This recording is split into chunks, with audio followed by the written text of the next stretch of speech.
আজকে আমার বিকেলে জলখাবার খুবই সামান্য কিন্তু খেতে ভীষণ ভালো হয়। এটা গোটা মুগের ডাল আছে, এখানে আছে ছোলা আর কাবুলি ছোলা, এখানে দিয়ে দিলাম রোস্টেড বাদাম। তবে এগুলো একটুখানি একদিন কাপড়ে বেঁধে রেখে দিয়েছিলাম আর একদম অঙ্কুর বেরিয়ে গেছে। এরপরে দিয়ে দিলাম আদা আর দিয়ে দিলাম টমেটো। তবে এইখানে জানেন তো ছোটো ছোটো কুচি গাজর ভীষণ ভালো যায়, খেতেও ভীষণ ভালো লাগে। এরপরে দিয়ে দেবো পেঁয়াজ। তবে পেঁয়াজ, গাজর, আদা সবটাই নিজের উপরে, যেরকম আপনি পছন্দ করবেন সেরকম দিতে পারেন। দিয়ে দেবো একটু লেবুর রস, তবে বিকেলবেলা এটা খেতে কিন্তু অসাধারণ লাগে। এরপরে দিয়ে দেবো কালো নুন আর দিয়ে দেবো একটু ভাজা জিরের গুঁড়ো, ব্যাস।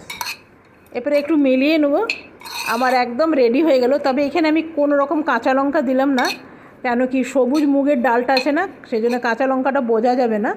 তো আপনারা চাইলে অবশ্যই দেবেন। আজকের মতন এখানেই শেষ করলাম।